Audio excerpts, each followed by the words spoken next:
நண்பர்களே, இன்னைக்கு இந்த வீடியோல நீங்க பயன்படுத்தக்கூடிய ஆண்ட்ராய்டு மொபைல்ல எதை பத்தி நம்ம பார்க்க போறோம்னா, உங்க போன்ல வாட்ஸ்அப் இருக்கும்ல, அதை நீங்க அதிகமா பயன்படுத்துறீங்களா?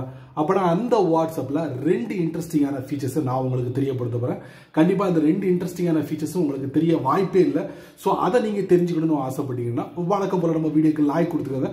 தொடர்ச்சியா நம்முடைய சேனலை சப்போர்ட் பண்ணுங்க. அதே மாதிரி வீடியோவை எந்த பகுதியும் நீங்க ஸ்கிப் பண்ணாதீங்க.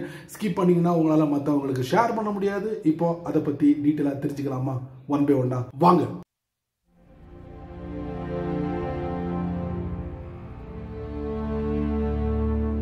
உங்க போன்ல டிஃபால்ட்டா ஒரு போன் டயலரை வச்சிருப்பீங்க. அந்த டயலர் இல்லாம நீங்க தேர்ட் பார்ட்டி டயலரை கூட பயன்படுத்தலாம். நான் பயன்படுத்திருக்கேன். எதை பயன்படுத்திருக்கேன்னா, ட்ரூ காலரை ஒரு டயலரா பயன்படுத்திருக்கேன். அதே போல வாட்ஸ்அப்லையும் டயலர் சமீபத்தில் அறிமுகப்படுத்திருக்காங்க. ஸோ இந்த டயலர் யாருக்கு ஃபர்ஸ்ட் ரீச் ஆகும் அப்படின்னு பாத்தீங்கன்னா, பீட்டா யூசர் மட்டும் இதை வந்து அக்சஸ் பண்ணலாம் அப்படின்னு இருக்காங்க. ஃபுல் வெர்ஷன் உள்ளவங்க வெயிட் பண்ணுங்க அப்படின்னு இருக்காங்க. ஸோ இந்த டயலர் என்ன பண்ணும் அப்படின்னு பாத்தீங்கன்னா, இந்த டயலர் என்ன பண்ணணும்னா, இந்த கான்டாக்டை அட்ரஸ் புக்ல சேவ் பண்ணக்கூடிய ஒரு ஃபெசிலிட்டி கொடுப்பாங்க. இது இல்லாம மெசேஜ் அக்சஸ் பண்ணக்கூடிய ஒரு வசதியும் நான் ஒரு ஐக்கான அந்த இமேஜ்ல பார்த்தேன். ஸோ வந்ததுக்கு அப்புறம் ஒரு முழுமையான வீடியோ போடுறேன். ஸோ இந்த டயலர் வந்து எங்க வரப்போகுது அப்படிங்கறத பாருங்க. ஸோ வாட்ஸ்அப்ல டயலர் எங்க வரப்போகுது? வாட்ஸ்அப்பை ஓப்பன் பண்ணுங்க. அதுக்கப்புறம் கீழே ஒரு 4 டேப் இருக்கா, அதுல கால்ஸ் அப்படிங்கிற ஒரு டேப் இருக்கா, அதை நீங்க தட்டுங்க. தட்டின உடனே பார்த்தீங்கன்னா ஒரு சின்ன ஐகான் பச்சை கலர்ல டிஸ்பிளே இருக்கா, அதை நம்ம தட்டுவோம். தட்டினா நேம் சர்ச் பண்றதுக்கு கொண்டு போகுது. சரிங்களா? ஸோ அதுக்கு மேலே தான் இந்த டயலரை வந்து டிஸ்பிளே பண்ண போறாங்க. அதாவது அந்த டயலர் வந்து தொங்கிக்கிட்டு இருக்க போகுது. ஒன்ஸ் நீங்க அதை தட்டினீங்கன்னா டயலர் ஸ்கிரீன் ஓப்பன் ஆகும். ஸோ அது வழியா நீங்க கால் பண்ண முடியும். கால் மட்டும் இல்ல, அந்த கான்டாக்டை நீங்க அட்ரஸ் புக்ல சேவும் பண்ணி வைக்கலாம் அப்படின்னு இருக்காங்க. ரெண்டாவது இன்ட்ரெஸ்டிங்கான செட்டிங் வாட்ஸ்அப்ல என்னன்னா, இதுக்கு முன்னால நீங்க வாட்ஸ்அப்ல போட்டோ வீடியோலாம் அனுப்பியிருப்பீங்க. அப்படி நீங்க அனுப்பும் போது வாட்ஸ்அப்ல ஒரு குறிப்பிட்ட ஃபைல் அளவு கொடுத்துருப்பாங்க.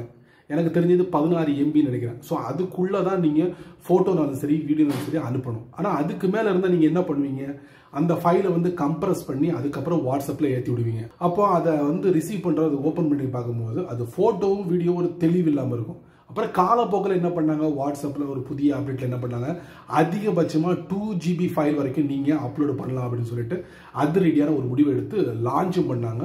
2 GBக்குள்ள எந்த ஒரு ஃபைலையும் நீங்க யாருக்கு வேணாலும் அப்லோட் பண்ணி ஷேர் பண்ணலாம். ஸோ அந்த மாதிரி இருந்துச்சு. அதுக்கப்புறம் என்ன பண்ணாங்கன்னா, வாட்ஸ்அப் நீங்க போட்டோவோ வீடியோவோ அப்லோட் பண்ணும்போது அதோட குவாலிட்டி ரொம்ப ரொம்ப முக்கியம். நீங்க என்னதான் 2 GB ஃபைல்ல அப்லோட் பண்ணி அனுப்புனாலும் எதிர்த்தரப்பில் உள்ள நபர் அதை ரிசீவ் பண்ணும்போது அது குவாலிட்டியா இருக்கணும். இல்லைன்னா கண்டிப்பா அதை குப்பையில தள்ளி விட்டுருவாரு. ஸோ அதுக்காக என்ன பண்ணாங்கன்னா, நீங்க அப்லோட் பண்ணும்போது டாப்ல அந்த குவாலிட்டி அப்படிங்கிற HD ஐக்கான டிஸ்பிளே பண்ணாங்க.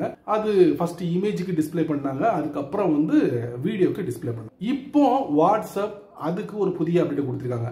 இந்த மாதிரி ஒவ்வொரு வாட்டியும் நான் போயிட்டு மேலே போயிட்டு தட்டிக்கிட்டே இருக்க வேண்டியிருக்கு.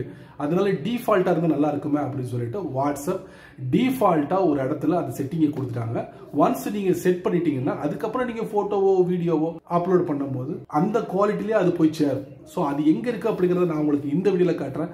ரொம்ப லென்த்தி ஆச்சு, வாங்க தெரிஞ்சுக்கலாம். அடுத்ததா வாட்ஸ்அப்ல ஒரு இன்ட்ரெஸ்டிங்கான செட்டிங் நான் வந்து இன்ட்ரோலயே உங்களுக்கு சொல்லிட்டேன். அதனால வாட்ஸ்அப் குள்ள போயிடலாம். வழக்கமா ஒரு கான்டாக்டை ஓபன் பண்ணுவோம். இப்போ என்ன பண்ணுவோம், ஒரு ஃபைலை நம்ம டச் பண்ணுவோம், ஒரு வீடியோவை நம்ம அப்லோட் பண்ணுவோம். மேலே பார்த்தீங்கன்னா அந்த HD அப்படிங்கிற ஐகான் இருக்கும், அதை நம்ம தட்டுவோம். தட்டினா கீழே இருந்து ஒரு ஸ்கிரீன் வந்து ஓப்பன் ஆகும். ஸோ இந்த செட்டிங் வந்து ஒவ்வொரு வாட்டியும் நம்ம மாத்திக்கிட்டே இருக்கணும். அப்படித்தானே? அதாவது நமக்கு வந்து HDல அனுப்புறதா இருந்தா அதை நம்ம செட் பண்ணிக்கலாம், இல்ல ஸ்டாண்டர்ட் குவாலிட்டியில் அனுப்புறதா இருந்தால் அதை செட் பண்ணிக்கலாம். இது வந்து கொஞ்சம் டிஃபால்ட்டா இல்லாம இந்த இடத்துல ஒவ்வொரு வாட்டியும் செட் பண்ணக்கூடிய ஒரு சூழ்நிலையாக இருந்துச்சு. இப்போ நீங்கள் HD குவாலிட்டியில் நீங்கள் செட் பண்ணீங்கன்னா அந்த ஃபைல் வந்து போகிறதுக்கு கொஞ்சம் டைம் எடுக்கும். ஆனால் ஸ்டாண்டர்ட் குவாலிட்டியில் நீங்கள் செட் பண்ணீங்கன்னா வித்தின் செகண்டில் போய் சேர்ந்துடும். ஸோ அந்த மாதிரி ஆப்ஷன் இருக்குது. இது வந்து நீங்கள் ஒவ்வொரு வாட்டி இந்த இடத்துல நீங்கள் செட் பண்ணணும் அப்படிங்கிறதுக்காக வாட்ஸ்அப் என்ன பண்ணிட்டாங்க, செட்டிங்ஸ்குள்ளே போயிடுவோம். அதுக்கப்புறம் ஸ்டோரேஜ் அண்ட் டேட்டா, அதுக்கப்புறம் பார்த்தீங்கன்னா மீடியா அப்லோட் குவாலிட்டி. ஸோ இந்த இடத்துல கொடுத்துருக்காங்க டிஃபால்ட்டாக. ஒன்ஸ் இங்கே நீங்கள் ரெகுலராக என்ன ஃபார்மேட்டில் நீங்கள் ஃபோட்டோ வீடியோ சென்ட் பண்ண நினைக்கிறீங்களோ இங்கே வந்து செட் பண்ணி விட்டுட்டீங்கன்னா அதுக்கப்புறம் நீங்கள் ஒவ்வொரு வாட்டியும் போயிட்டு மேலே தட்ட வேண்டிய அவசியமே இருக்காது. அந்த HD ஐக்கானை